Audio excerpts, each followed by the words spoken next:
아멘. 오늘 말씀은 예수님께서 예루살렘으로 올라가시는 길에 일어난 사건입니다. 제자들을 데리시고 예수님이 예루살렘으로 올라가시는 길입니다. 예수님은 정확하게 알고 계셨습니다.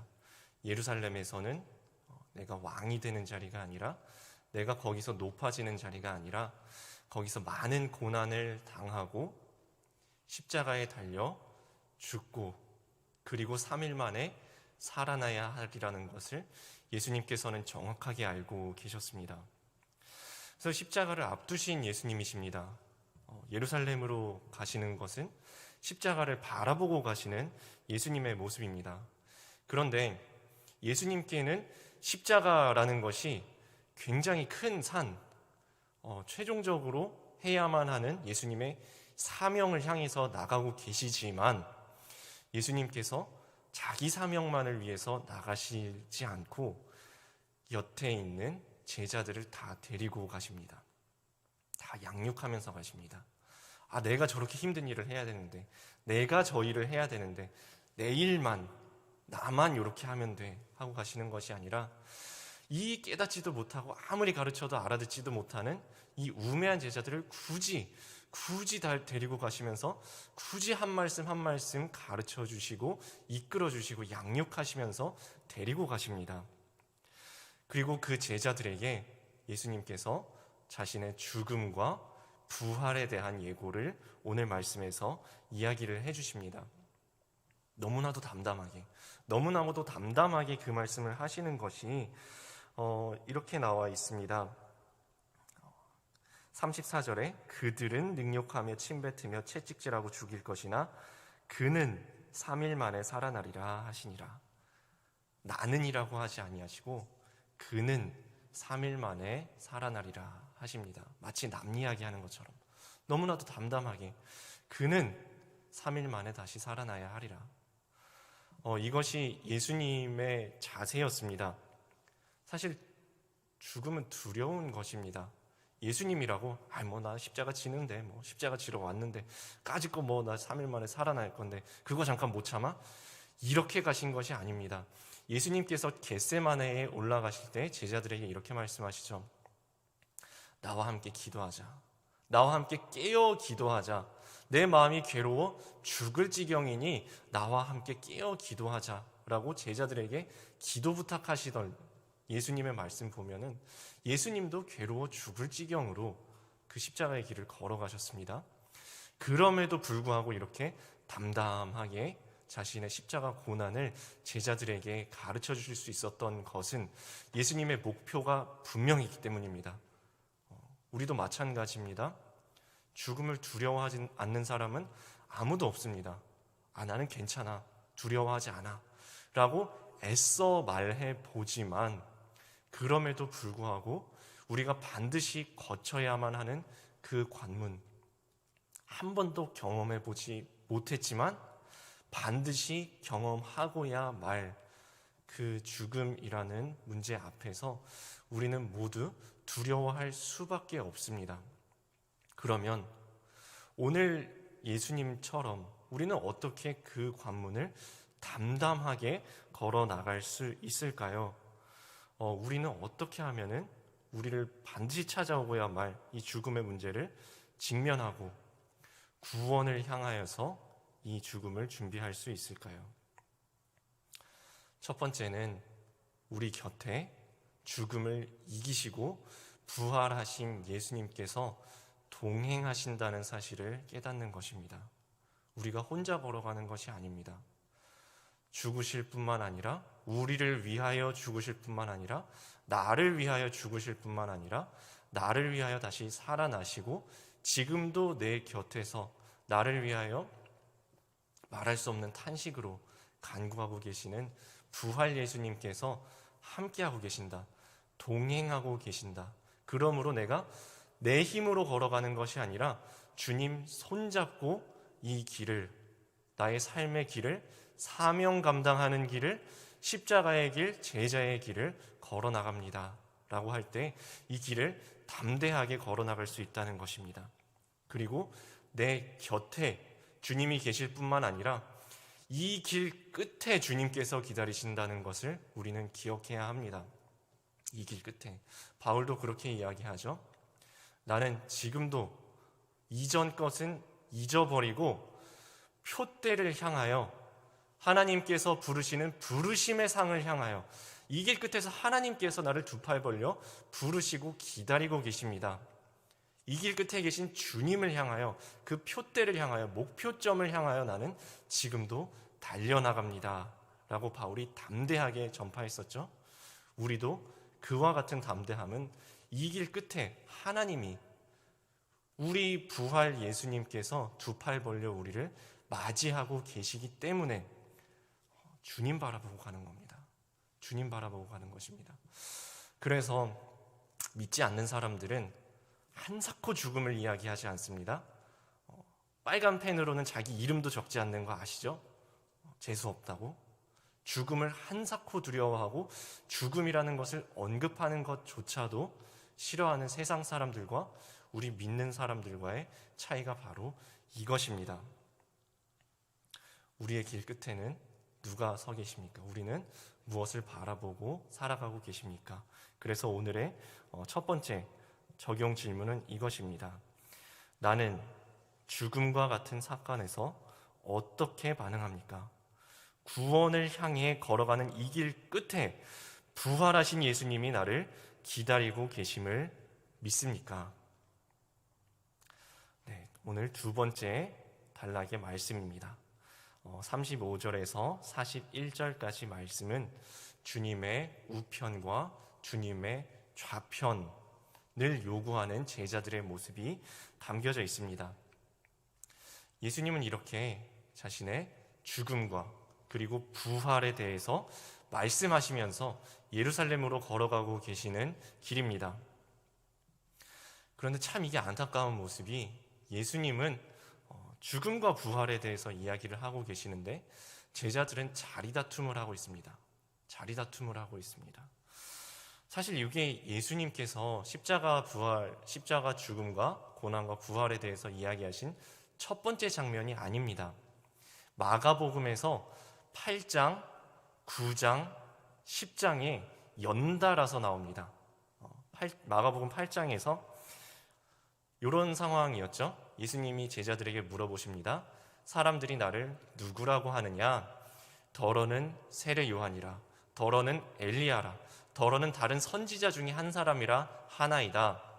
예수님이 제자들의 눈을 바라보며 물어보시죠. 그러면 너희는 나를 누구라고 하느냐?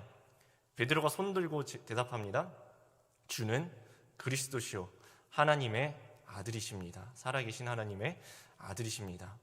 주님은 거룩하신 분입니다.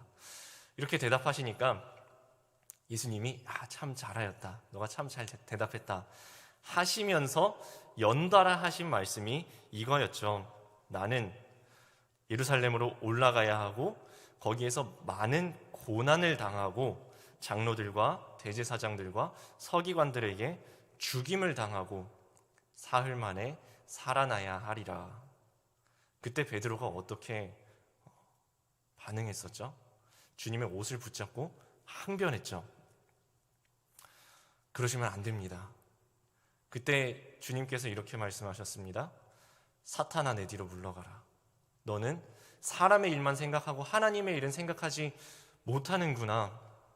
누구든지 나를 따라오려거든 자기를 부인하고 자기 십자가를 지고 나를 따를 것이니라. 이때 8장에서 한번 이미 이야기하셨습니다.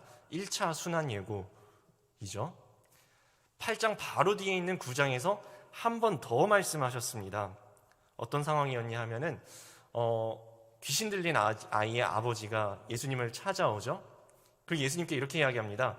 예수님, 제 아들의 귀신 좀 쫓아내 주십시오. 당신의 제자들에게 요청을 하니까 당신의 제자들이 능히 쫓아내지 못하더이다. 예수님께서 그 아이를 데려오라 하십니다.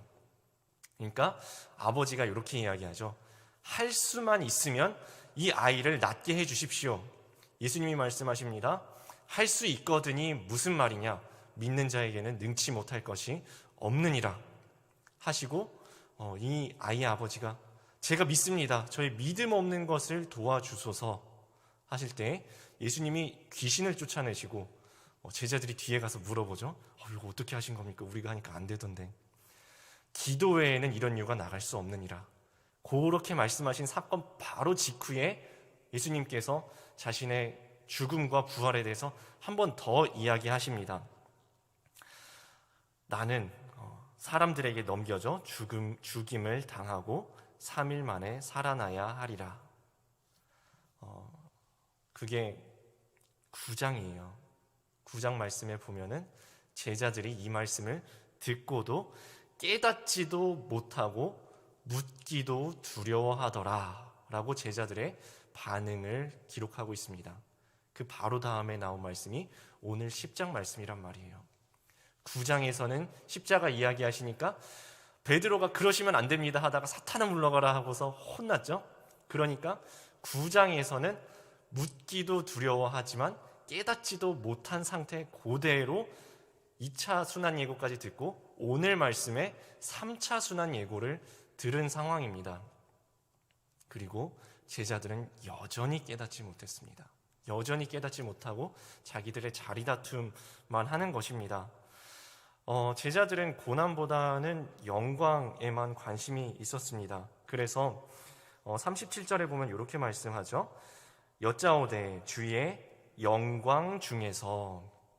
아니, 방금 전에 예수님은 십자가 고난과 부활을 말씀하셨지만 제자들이 알아들은 것은 그래도 아무리 그래도 그렇지 우리 지금 어디로 가고 있지? 예루살렘으로 가잖아. 우리 옆에 계신 분은 예수님, 하나님의 아들 예수님, 예루살렘으로 가시면 그래도 예수님이 한 자리 하시지 않을까? 그래도 예수님이 하나님의 아들 그리스도인데 가시면 왕이 되시지 않을까? 예수님께서 직접 하시는 말씀은 귓등으로도 안 들린다는 거죠. 그래서 이렇게 이야기하는 겁니다. 주의 영광 중에. 3번이나 말씀하셨어도 귓등으로도 듣지 않는 것입니다. 말씀을 듣지를 않는 것입니다. 그래서 고난보다는 영광에만 관심을 가지는 그 중에서 특히 2명이 용기를 내가지고 이렇게 이야기합니다. 우리 형제인데요, 한 사람은 주의 우편에, 주의 영광 중에 주의 우편에, 한 사람은 주의 좌편에 앉게 하여 주십시오. 이렇게 요청을 합니다. 사실 이것이 우리 믿는 성도들이 빠지기 쉬운 유혹이고 빠지기 쉬운 함정입니다. 우리 하나님이 날 사랑하시니까, 우리 하나님이 내 곁에 계시니까 내가 뭐든지 내가 구하고 싶은 대로 멋대로 구하면 하나님이 다 이루어 주실 거야. 내가 기도하기만 하면은 하나님이 다 들어주실 거야. 성경에도 그렇게 했잖아. 구하라 주실 것이요, 찾으라 찾을 것이요, 두드리라 열릴 것이니 했으니까 내가 기도만 하면은 하나님이 내 뜻을 이루어 주실 거야 라고 하는 것이 우리 성도들이 참 빠지기 쉬운 착각이고 함정입니다. 하지만 우리 늘 하는 기도, 주님께서 가르쳐 주신 기도, 우리 예배 끝날 때마다 하는 기도에서 예수님께서는 우리에게 기도를 이렇게 가르쳐 주셨습니다. 하나님의 뜻이, 주님의 뜻이 하늘에서 이루어진 것 같이 땅에서도 이루어지게 하여 주옵소서. 과연 예수님께서는 가르쳐 주신 그대로 스스로도 기도하시죠? 주여, 할 수 있거든 이 잔을 내게서 지나가게 하옵소서. 그러나 내 원대로 마옵시고 아버지의 원대로 되기를 원하나이다. 우리의 기도는 내 뜻이 이루어지기를 하나님께 강요하는 기도가 아닙니다. 물론 우리의 연약함을 아시는 주님께서 우리의 형편을 다 아시고 연약함을 아시고 우리가 부족하게 기도해도 하나님이 우리의 사정을 다 아십니다. 다 이해하십니다. 그럼에도 불구하고 주님께서 원하시는 기도는 내 뜻을 하나님께 강요하는 것이 아니라 하나님의 뜻이 내 삶에서 이루어지기를 기도하는 것입니다. 이것은 분명한 사실입니다. 적용 질문 드리겠습니다. 내가 하나님의 뜻을 외면한 채 섣불리 장담하며 구하는 기도 제목은 무엇입니까? 자, 이제 마지막 세 번째 단락으로 넘어갑니다. 42절에서 45절까지 겸손과 섬김에 대해서 예수님께서 말씀하십니다. 예수님은 이렇게 자기중심적으로 예수님께 요구만 하는 이 제자들을 참으시면서, 그래, 얘네들이 또 이렇게 생각할 수밖에 없지 하는 그 형편을 다 아십니다. 연약함을 다 아십니다. 아시면서 그 완악한 마음을 참으시고, 그래, 얘네들이 저 로마의 압제 하에서 이렇게 생각할 법도 하지. 이 제자들은 분명히 이렇게 생각하고 있습니다. 뭐니 뭐니 해도 힘을 가져야 돼. 뭐니 뭐니 해도 힘이 좋아야 돼. 힘이 세야 되고, 우리나라는 강대국이 되어야 되고, 압제하는 로마, 쟤네들이 왜 우리를 이렇게 괴롭히지? 쟤네는 힘이 있고 우리는 힘이 없으니까. 그래서 우리는 힘을 길러서 쟤네들을 뒤집어 엎어야 돼. 이렇게 생각하고 있는 것을 너무나도 잘 이해하고 계십니다. 그래서 이 강대국의 권력과 압제를 경험한 이 사람들이 이해할 법하게, 이해할 수 있게 설명을 해주십니다. 그래, 너희가 생각하는 그대로 믿지 않는 사람들은 그렇게 생각하고 그렇게 행동하고 그렇게 살아가는 게 맞아. 그래, 믿지 않는 사람들 이렇게 생각하지. 그들을 다 권세를 추구하고 어떻게든 힘을 길러서 높이 올라가려고 그러고, 높이 올라가면 다른 사람을 내리누르고 억누르고 압제하려고 하고, 습관처럼 이렇게 말하죠. 공부해서 남주냐? 공부해서 높은 데 올라가서 다른 사람보다 높은 데 올라가서 다른 사람 위에서 살아가라고 가르치는 세상 속에서 힘 있는 자가 나라를 세우고, 힘 있는 자가 자기 마음대로 권력을 휘두르면서 다스리면서 힘 있는 자가 이득도 취하고 하는 것이 너희들 제자들도 부러워 보이니. 하지만 세상 나라, 믿지 않는 사람들의 질서는 그렇게 돌아갈지라도 하나님의 나라는 그렇지 않단다 하고 제자들에게 가르쳐 주시는 것입니다. 하나님의 나라는 힘 있는 자가 세우는 나라, 권력 있는 사람이 세우는 나라가 아니라는 것입니다. 예수님께서 기도도 가르쳐 주신 대로 기도하심으로 본을 보여주셨죠. 예수님께서 하나님의 나라 질서도 말씀만 하시는 것이 아니라 실제로 그렇게 살아내심으로 제자들에게 본을 보여주셨습니다. 세상 주관하시는 하나님이 섬기는 종의 모습으로 오셔서 제자들을 섬겨주셨죠. 그는 근본 하나님의 본체이시지만 하나님과 동등됨을 취할 것을 당연하게 여기지 않으시고 자기를 낮춰, 자기를 비워 종의 형체를 가지시고 사람의 모습으로 나타나사 자기를 낮추시고 죽기까지 복종하셨으니 십자가의 죽으심이라. 이것이 예수님께서 몸소 보여주신, 삶으로 보여주신 하나님 나라의 질서였습니다. 그렇게 성육신 하셨다고 우리는 표현하죠.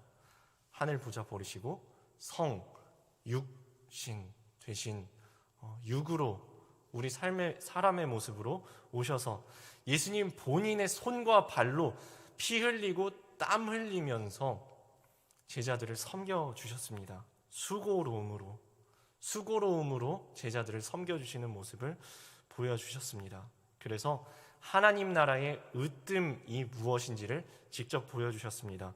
구원을 위하여서 모든 사람의 종이 되는 하나님의 아들 그리스도가 모든 사람이 종이 되어서 모두를 섬기는 이것이 하나님 나라에서 으뜸 가는 모습이다 라고 보여주시는 것입니다.